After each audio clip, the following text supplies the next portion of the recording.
مصیبت د ګناه د لاسه راځي ختمیږي په توبې سره. بیا ما ولې خاص ذکر کو دا څه چې موږ ته رارسي که نه نو الله رب العزت قرآن کې دا خبره کړې ده ظهر الفساد فی البر والبحر په وچه او په لمده الله وایي فساد ښکاره شوی ولې د خلکو د عملونو د لاسه څه چې کېږي صحیح د الله رب العزت په تقدیر کې لیکلي خو د هغې اسباب دي اسباب زموږ د لاسه دي کله چې په چا باندې څه مصیبتونه راځي که نه نو دې دې ځان له کښېني چې څه وجه کېدی شي کله داسې وي چې مصیبت د دې لپاره راځي چې الله رب العزت دې بنده له اوچته مرتبه ورکوي هغه ډېر اوچت خلک وي ډېر پاک خلک به یې چېرته زموږ په شان دا ګناهګار چې وي نو د دوی هغه ګناهونه دومره وي چې تپوس یې مه کوه اوس که ته دا غواړې مقصدي خبره زما دلته وه که ته دا غواړې چې دا مصیبتونه د نه الله لرې کړي نو عباس رضی الله عنه وایي مصیبت راځي د ګناه د لاسه ختمیږي د توبې سره تاسو هغه مانځه کې به ایتونه اورېدلي الله رب العزت وایي ففروا الى الله منډه کوي د الله طرف ته ففروا الى الله زه هر هغه ورته ویم چې په هغه باندې مصیبت او غم دی که هر مصیبت او غم زه د یو خاص مصیبت او غم خبره نه کوم ففروا الى الله د الله طرف ته منډه کړه د هر څه به دې حل شي غم د مصیبت د مسله د مشکل حل یې دا دی منډه کړه د الله طرف ته دی نه دي ویلي الله چې ورشه د الله طرف ته منډه کړه ولې ووایي منډه کړه سوال جواب جواب یې دا دی منډه کړه ځکه چې وخت پته نه لګي الله اکبر کله ته څوک لېږي دوکان ته مثال پرې درکړم چې خبره ته ښه واضح شي او که د دې سره پې هم نه رسئ نو بیا دې الله اگر ور پوه کړي نو ماله خو بله طریقه نه راځي تا سره پیسې تا راواغستې او کس ته دې دا لاړ شه دوکان نه ماله خوراک راوړه هوټل نه ماله خوراک راوړه او هغه دې ورو ورو روان دی منډه که لکه بندېږي دوکان بندېږي هوټل بندېږي منډه که یو کس ته دې ورکړې پیسې او ښه په ارام هغه روان دی ځکه چې یقیني پته ده چې نه اوس دوکانونه کولی دی هر څه برابر دي دی ځي راوړي د الله طرف ته منډه که ولې منډه که د ژوند پته نه لګي زه به یم چې منډې ته څه ضرورت دی خو سبا نه به شروع وکړو سبا څه پته لګي منډې ته څه ضرورت دی فلحال خو لا ځواني ده کله د ګیره او برې ته ورسه سپین شي بیا به شروع وکړو د هغې څه پته لګي او منډې ته څه ضرورت دی لا خو موږ مسافرۍ کیو او بیا به خپل ملک ته لاړ شو هلته به ترتیب برابر کړو بیا به الله طرف ته شو هېڅ پته نه لګي ځکه یې تا ته ووایي د رب العزت بار بار زه خبره تاسو ته کوم د رب العزت د کلام او د خبرو په یو یو ټکي کې بې شماره حکمتونه دي ولې الله په قرآن کې وایي ففروا الى الله منډه ووهئ ولې یو جواب یې دا دی ځکه چې د وخت پته نه لګي بله دا ډېره ناشنا ده موږ چا پیدا کړي الله او پیدا شوي موږ د چا نه یو مور پلار پیدا شوي مور پلار نه یو پیدا کړي الله ماشوم چې کله کور ته راننوځي د سکول او د مدرسې نه راشي په موږ ټولو د وخت راغلی یا کله سړی داسې ناستي ماشوم ناستي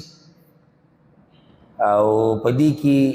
ناسا پر د پلار او مور راښکاره شي دی څه کوي منډه کې او سمه منډه کې ځکه دې ته پیدا دی نو هغه چا چې پیدا کړی دا طرف ته منډه نه ته خو صرف د مور او پلار نه پیدا یې پیدا کړی یې نه او د هغوی طرف ته ماشوم داسې منډه کوي ماشوم ته پته دی چې دا هغه اصل خلک دي نو اوس تا ته دا پته ونه لګېده چې ستا خالق څوک دی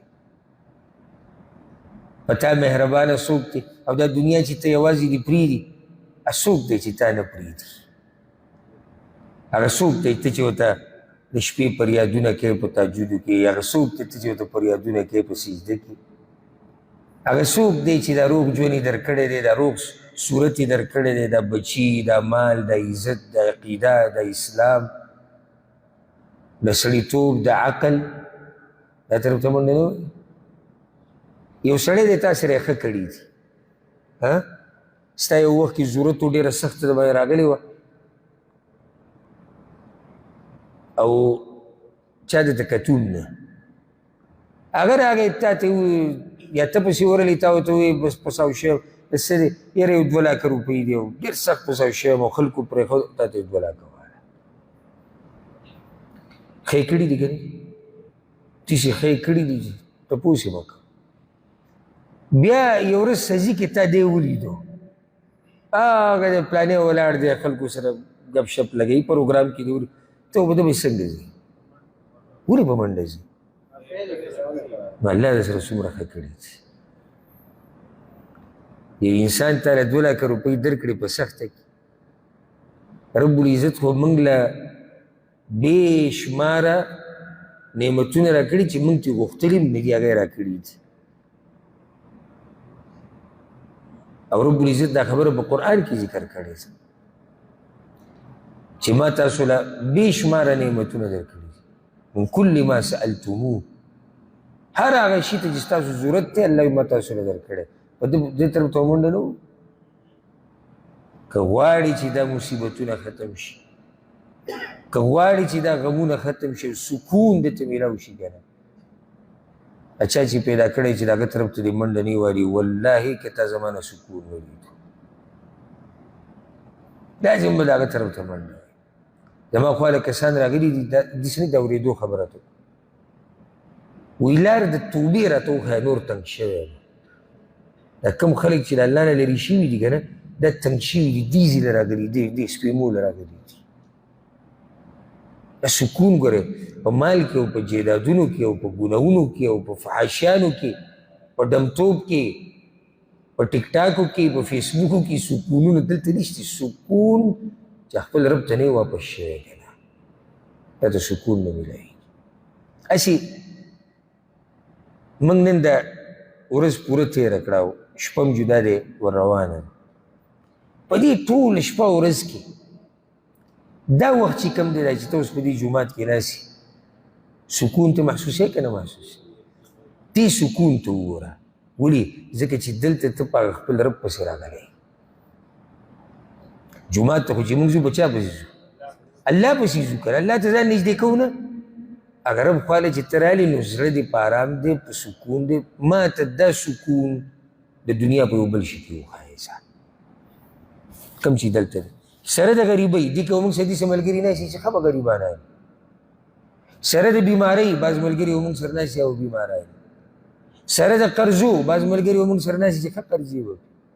سره د بېروزګارۍ بعض ملګري موږ سره ناستې چې بېروزګاره وي سره د حاجته ډېر ملګري موږ سره داسې ناستې چې د هغوی به خپل حاجتونه هغوی ته سکون دی دې نه ورشه به دنیا کې ورننوځه که تا ته سکون میلاو شو بیا ماته